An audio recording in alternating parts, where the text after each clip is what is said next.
대만의 영상 미디어 장비 제조사인 에이텐에서 1인 크리에이터를 위한 신제품을 출시했습니다. 바로 UC9020 2데이 영상 장비를 자유롭게 트랜지션할 수 있는 스트리밍 콘솔 기기입니다. 최근 들어서 많은 분들이 1인 방송을 시작하고 있고 그 1인 방송을 좀 더 전문적으로 하고 싶은 분들도 계실 거예요. 오늘 소개해드린 제품은 그런 분들에게 아주 특화된 제품입니다. 에이텐이라는 기업 여러분 생소하실 수도 있으세요. 에이텐은 우리나라에서 가장 많이 판매하는 주력 제품이 KVM 스위치입니다. 2대의 컴퓨터를 하나의 키보드 마우스 모니터로 자유롭게 컨트롤할 수 있는 거예요. 오늘 소개해드리는 스트리밍 콘솔 기기도 KVM 스위치와 많이 유사합니다. 한 대 이상의 영상 장비를 자유롭게 트랜지션해서 시청자들에게 보여주고 싶은 화면을 아주 간편하고 손쉽게 컨트롤할 수가 있는 기기예요. 한번 차근차근 제품부터 볼게요. 패키지를 개봉해보면 이렇게 본체 하나가 들어있고 아이패드 연결할 수 있는 타입C 케이블이 들어있습니다. 가장 먼저 눈에 띄는 거는 트랜지션을 할 수 있는 컨트롤러 스위치입니다. 이 스위치를 이용해서 2데이 영상 장비를 자연스럽게 트랜지션 할 수 있습니다. 제품 후면에는 굉장히 많은 포트들이 존재합니다. 처음 연결할 때는 복잡해 보이지만 한번 연결하게 되면 굉장히 쉽게 설치할 수가 있어요. 그리고 무게는 1.9kg 정도 돼요. 그렇게 가볍진 않지만 그렇다고 또 엄청 무거운 건 아니죠. 언제 어디서든지 이제 가져다니면서 방송을 할 수 있다는 그런 장점이 있어요. 휴대용 컨트롤 기기죠. 대형 방송 장비 같은 경우에는 한번 이동하기가 굉장히 어려워요. 하지만 이 제품은 휴대하면서 가져다니기 굉장히 편리하죠. 제품을 설치하기 전에 오늘 연결할 장비는 제 모습을 담을 수 있는 고프로를 연결할 거예요. 그리고 또 다른 영상 기기는 컴퓨터를 연결할 겁니다. 전반적인 구성은 이렇게 돼요. 컴퓨터를 이용해서 게임하는 모습이나 각종 파일들을 전송할 수 있고 고프로를 이용해서 저의 모습을 찍을 수가 있는 거죠. 이 두 가지의 기기를 스트리밍 컨트롤을 이용해서 제어를 해볼게요. 연결하기 위해서는 아이패드 하나가 필요합니다. 여러분이 사용하시는 아이패드면 모두 가능해요. 하지만 여러분이 사용하시는 아이패드가 아이패드 프로 3여야지만 바로 연결이 가능합니다. 아이패드 프로 3처럼 타입C를 가지고 있으면 바로 연결이 되지만 그렇지 않을 경우 8핀 커넥터 같은 경우에는 별도의 커넥터가 필요해요. 그 커넥터를 이용해서 연결을 해줘야 됩니다. 제품 측면에 보면 USB를 연결할 수 있는 링크 포트가 존재합니다. 이곳에다가 USB를 연결해주고 반대쪽 케이블은 아이패드에다 연결할게요. 에이텐 온 에어라는 프로그램이 있습니다. 자동으로 아이패드를 감지하고 연결할 준비가 돼요. 이 아이패드 용도는 이 컨트롤러 본체를 단순히 미러링 해주는 거예요. 이 컨트롤러에 모니터가 없기 때문에 아이패드를 이용해서 출력해주는 거죠. 이제 한번 연결을 해볼게요. 먼저 맨 처음에 있는 HDMI 포트는 방송 화면을 바로 송출해주는 모니터를 연결해주면 됩니다. 이곳에다가 모니터를 연결해주고 인풋이라고 써있는 HDMI 포트에다가는 컴퓨터를 연결해줄 겁니다. 컴퓨터에 그래픽카드에서 나온 HDMI 케이블을 연결해줄 거예요. 그리고 그 왼쪽에 있는 루프아웃 포트는 컴퓨터 화면을 보기 위한 모니터를 또다시 연결해주면 돼요. 그 다음으로 HDMI 2번 포트에다가도 역시 두 개의 미디어를 연결할 수 있지만 저는 하나만 연결할게요. 인풋 A에다가 고프로에서 나온 HDMI 케이블을 연결해줄 겁니다. 이렇게 연결하면 기본 세팅은 끝난 거예요. 이번엔 소프트웨어를 한번 컨트롤해 볼게요. 빨간색으로 표시되어 있는 화면이 방송으로 송출되는 화면이고 초록색으로 표시되어 있는 화면은 다음 화면을 준비하고 있는 표시예요. 지금 현재 1번 시퀀스에는 컴퓨터 화면이 들어와 있고 2번 시퀀스에는 고프로 화면이 들어와 있죠. 트랜지션 바를 한번 내려볼게요. 천천히 내려보면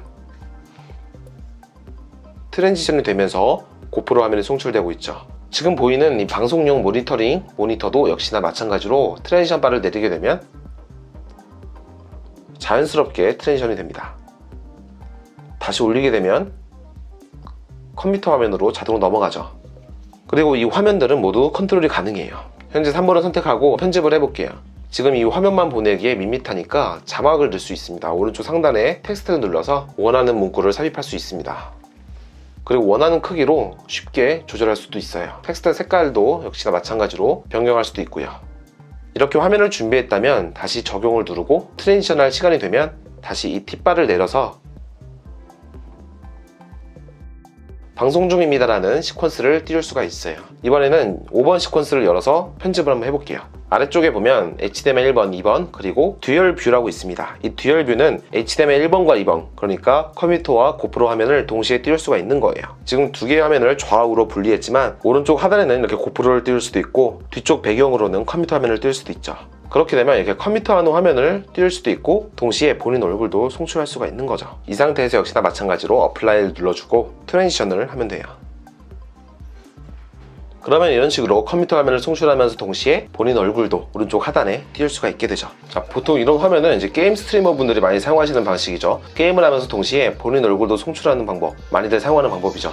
지금 전체 구성은 이렇게 되는 거예요. 아까 전에 HDMI 1번 루퍼 모니터를 이용해서 내가 게임을 즐길 수가 있고, 동시에 방송용 모니터도 띄워놓게 되면 현재 방송되고 있는 화면을 위쪽 모니터로 모니터링 할 수가 있게 되죠. 그리고 게임이 끝나고 이제 본인 얼굴만 송출해야 될 때는 아까 전에 만들어 놓은 고프로 시퀀스인 2번을 선택해주고 이런 식으로 트랜지션을 하면 본인 얼굴만 이제 송출이 되게 되죠. 전문적인 방송답게 방송을 할 수가 있는 거예요. 스스로 아주 쉽게 할 수가 있는 거죠. 그러면 실제로 한번 유튜브 생방송도 한번 연결을 해볼게요. 자, 연결을 하기 전에 먼저 랜 포트에다가 인터넷을 연결해 줘야 돼요. 이 장비 단독적으로 스트리밍 키를 받아서 방송을 할 수 있기 때문에 랜 케이블을 연결해 줘야 됩니다. 스트림 키와 스트림 URL을 가져와야 돼요. 설정에 가보면 스트림 키와 URL을 입력할 수 있는 곳이 있습니다. 이곳에다가 아까 전에 유튜브에서 본 내용을 입력해주면 돼요. 이렇게 모두 입력을 했으면 이제 고 라이브라는 버튼을 눌러주면 돼요. 바로 방송이 시작되는 거죠. 버튼을 눌러주니까 바로 연결이 되었죠. 그리고 현재 실시간 방송이 시작되었어요. 지금 빨간색으로 선택된 부분이 송출되고 있는 화면이죠. 이 송출되는 화면을 실시간으로 위쪽에서 내가 모니터링 할 수 있고, 그 화면은 그대로 방송 송출을 하고 있는 중입니다. 지금 이 장비 하나만으로 굉장히 전문적인 방송 시스템을 구축해 놓고 있죠. 누구나 손쉽게 방송을 컨트롤할 수가 있어요. 자, 오늘은 이렇게 컴퓨터 한 대와 카메라 한 대를 이용해서 두 개의 화면을 트랜지션을 자유롭게 할 수 있는 컨트롤러를 소개해드렸습니다. 거의 전문적인 방송 장비에만 있을 법한 그런 기능들을 아주 쉽게 컨트롤할 수가 있게 되죠. 전문적인 방송 장비만큼 트랜지션 바를 이용해서 컴퓨터와 카메라를 자유롭게 트랜지션 할 수가 있습니다. 개인적인 생각으로는 물론 1인 스트리머 분들에게도 굉장히 도움이 될 만한 제품이기도 하지만, 교회에서 교육부 예배 같이 컴퓨터 화면을 이용해서 보여줘야 될 때나 아니면 목사님 얼굴을 비춰서 설교를 하시는 모습을 보여줄 때, 그럴 때 컨트롤하면 굉장히 편할 것 같아요. 하지만 한 가지 아쉬운 점으로는 아직까지는 아이패드밖에 연결이 되지 않습니다. 그렇기 때문에 하루빨리 스마트폰 어플이 출시해야지만 이 장비를 사용할 수 있는 분들이 많아질 것 같아요. 자, 그럼 오늘 영상도 봐주셔서 감사드리고 전 다음 영상을 찾도록 하겠습니다. 감사합니다.